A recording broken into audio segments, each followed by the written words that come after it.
महाराज बिंबिसार भगवान बुद्ध के उपासक थे, क्योंकि महाराज बिंबिसार ने कहा था कि जब तुम्हें ज्ञान प्राप्त हो जाए तो मेरे नगर में जरूर आना।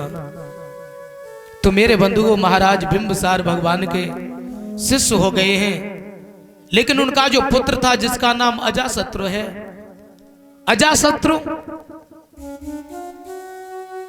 मेरे बंधुओं उसके मन में लोभ था। अजाशत्रु जो था देवदत्त ने भी अपना संग बनाया था, तो अजाशत्रु देवदत्त का मित्र था। तो देवदत्त के कहने पर अजाशत्रु ने अपने पिता बिंबिसार को बंदी बना लिया था, और बंदी बनाने के बाद उसे काल कोठरी में बंद कर दिया। मेरे बंधु और सुत ही राजा बन गया था अजाशत्रु। जब उसकी मां बेदई जब अपने पति से मिलने के लिए जाती है तो चुपके से खाना ले जाती थी उस काल कोठरी में,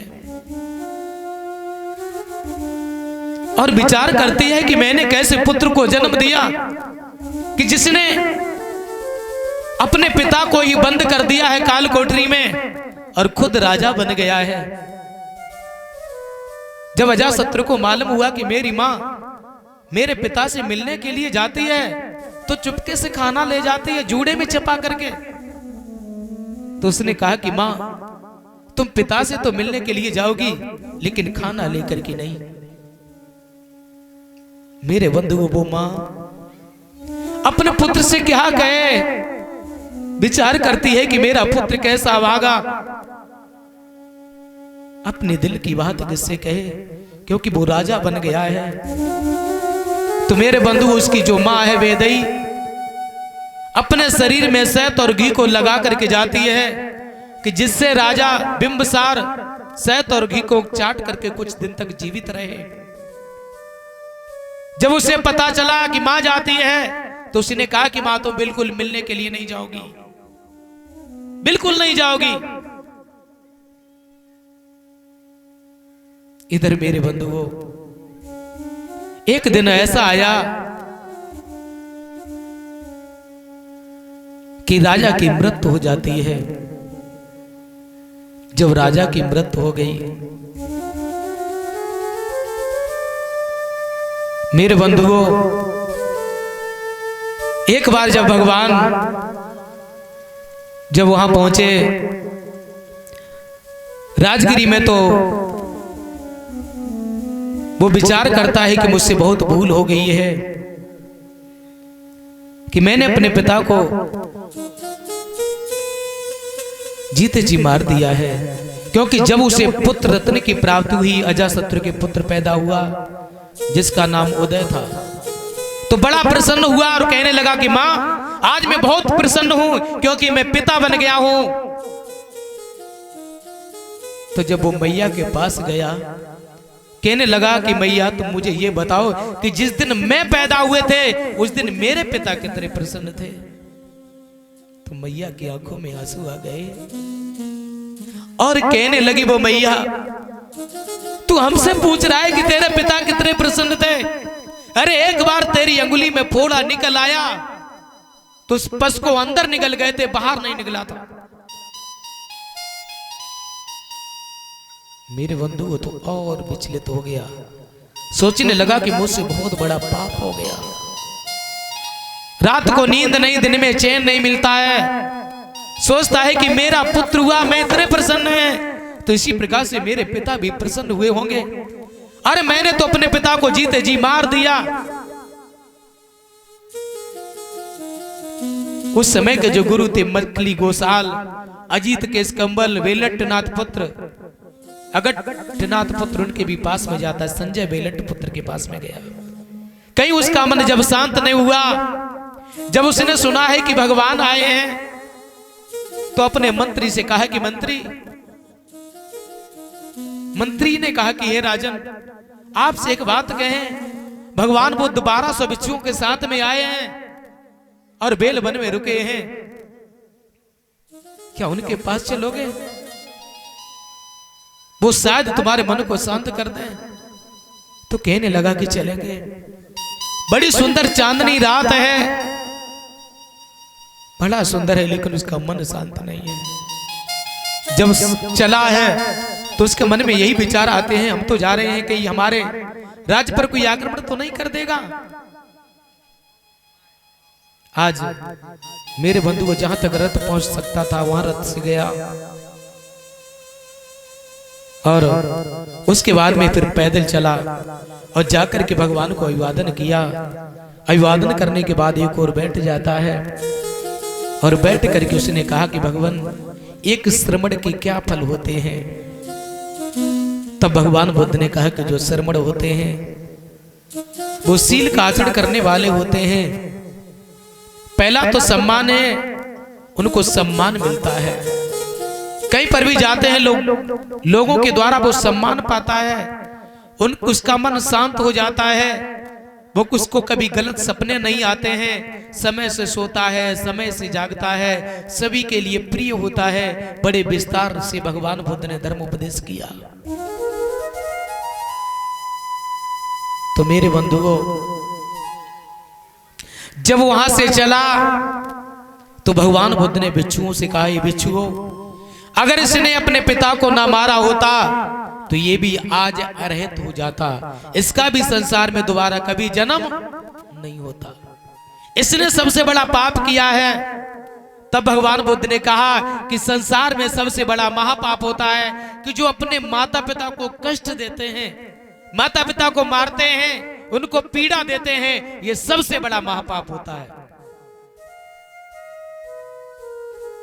जो अपने चीड़ माता पिता का ख्याल नहीं रखते हैं, उनका पतन होता है, ये सबसे बड़ा महापाप है। दूसरा महापाप है कि जो संग में विच्छेद करते हैं।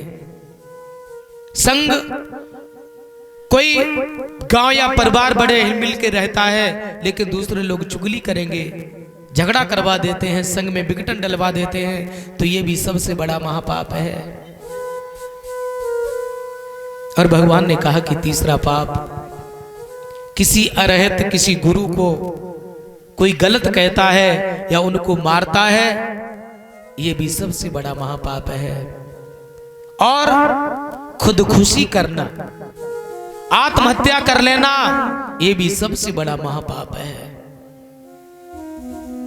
तो मेरे बंधुओं, भगवान ने कहा है, मैं सोचते हैं कि मैं अपने प्राण दे देंगे लेकिन मैं शांत हो जाएंगे नहीं, क्योंकि भगवान कहते हैं कि चित्त तो तुम्हारा वही रहता है, कुछ दिन के लिए रुक सकता है।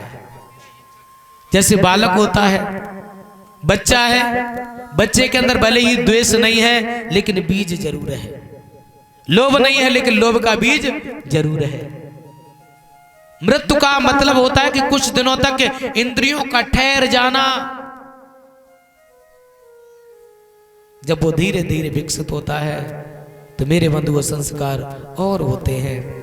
अगर दुख तुम्हें मिला है तो दुख को भी सहन कर लो, सुख मिला है तो उसमें उछलो मत, क्योंकि सुख और दुख ये दोनों जीवन के विकल्प हैं।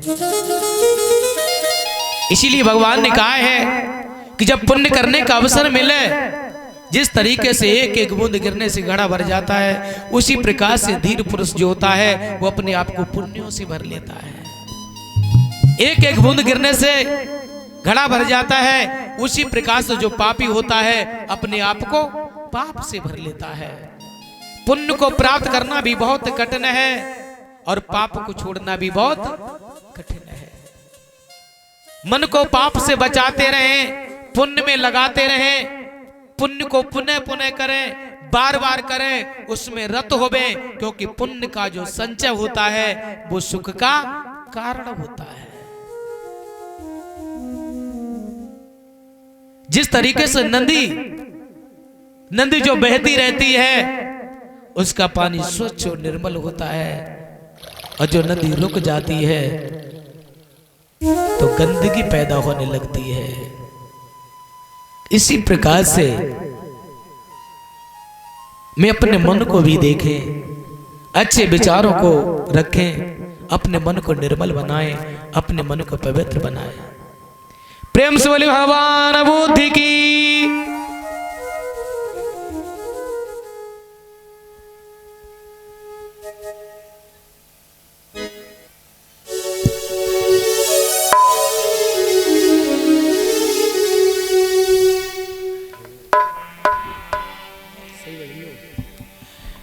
भगवान कहते ये जीवन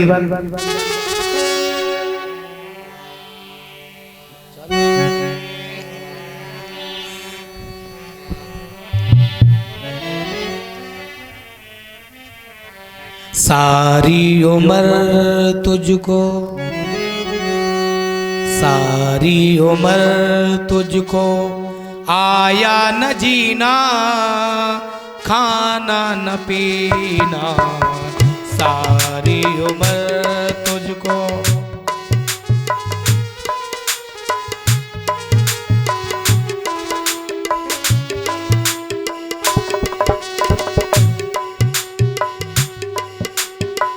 निडर बना कभी भयभीत हो गया, भयभीत हो गया।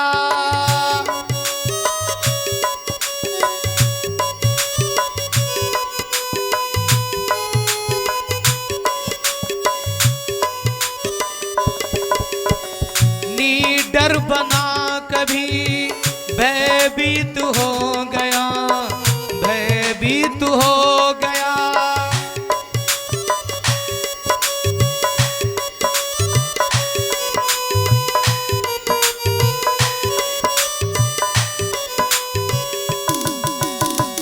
दुश्मन बना कभी